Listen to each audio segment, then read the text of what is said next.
Assalamualaikum warahmatullahi wabarakatuh.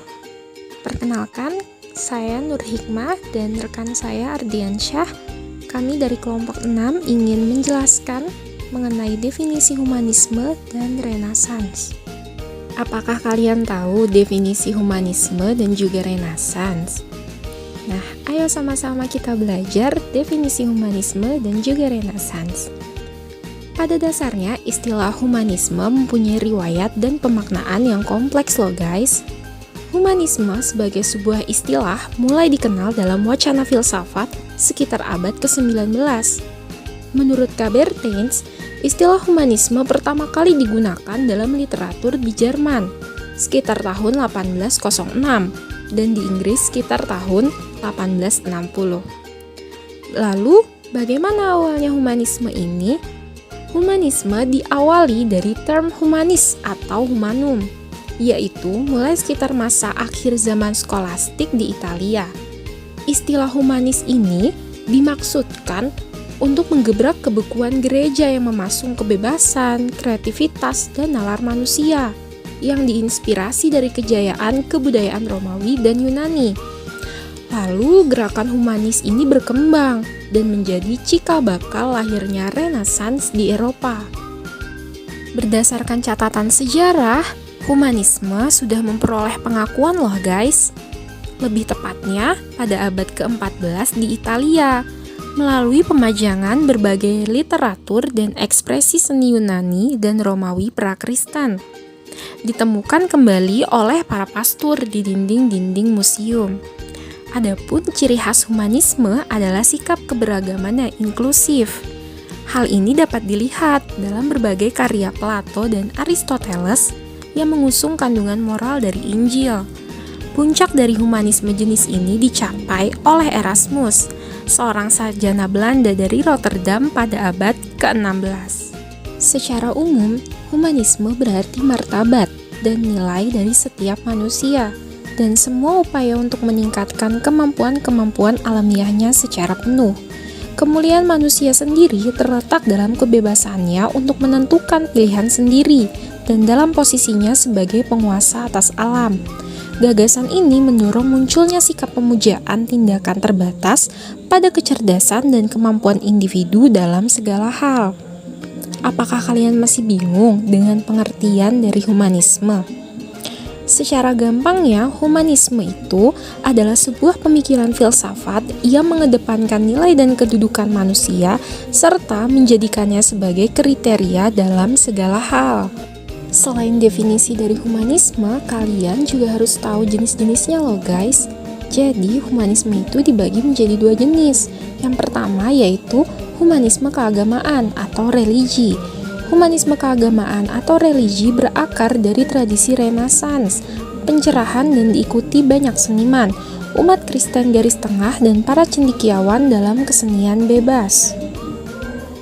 Pandangan mereka biasanya terfokus pada martabat dan kebudiluhuran dari keberhasilan serta kemungkinan yang dihasilkan umat manusia. Nah, yang kedua yaitu humanisme sekuler. Humanisme sekuler ini mencerminkan bangkitnya globalisme, teknologi, dan jatuhnya kekuasaan agama.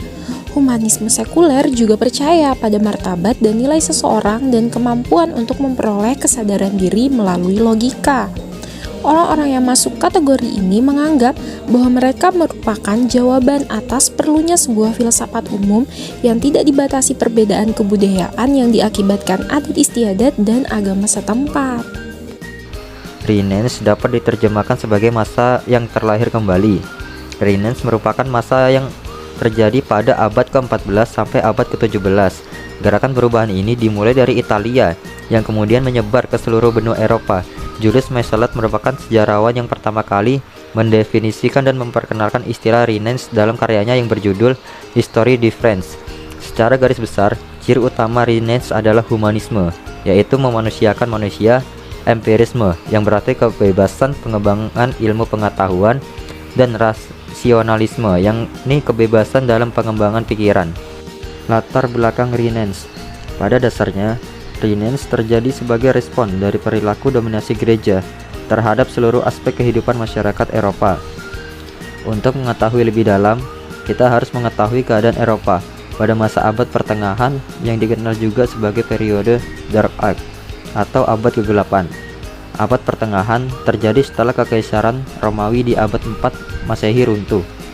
Pada masa itu, berkembang anggapan bahwa ilmu pengetahuan harus berlandaskan agama, yang menyebabkan gereja mendominasi seluruh aspek kehidupan manusia, mulai dari bidang pemerintahan, ekonomi, pendidikan, dan sosial budaya.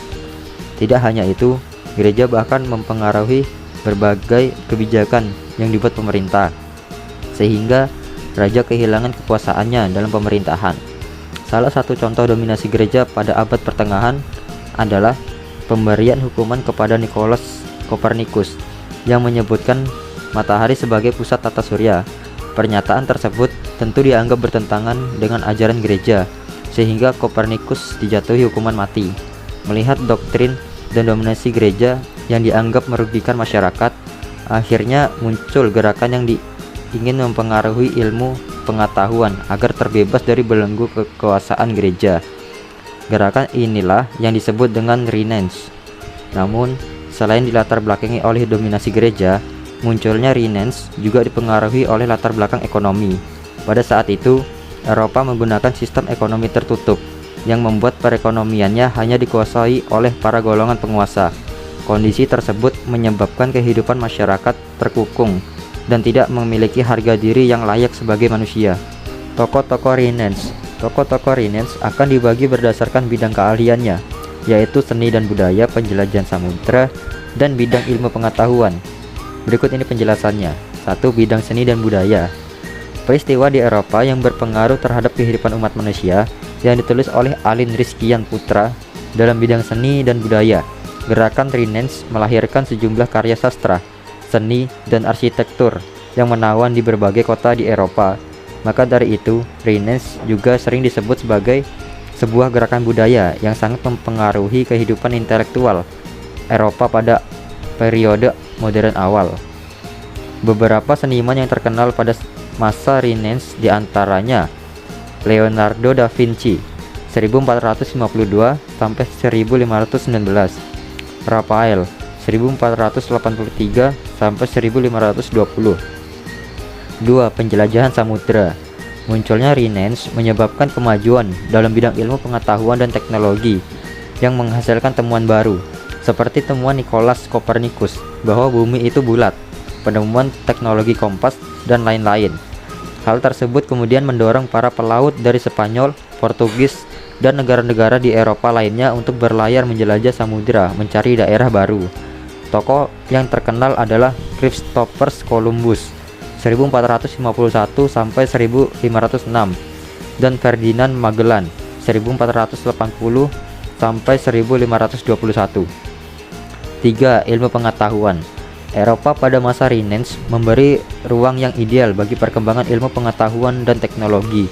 Berikut ini adalah beberapa tokoh yang berpengaruh dalam bidang ilmu pengetahuan. Petrarch 1304 sampai 1374 dianggap sebagai bapak humanisme Renaissance Italia. Nikolaus Kopernikus 1473 sampai 1543, ahli matematika dan astronomi dari Polandia yang terkenal dengan teori heliocentris, yaitu matahari sebagai pusat tata surya.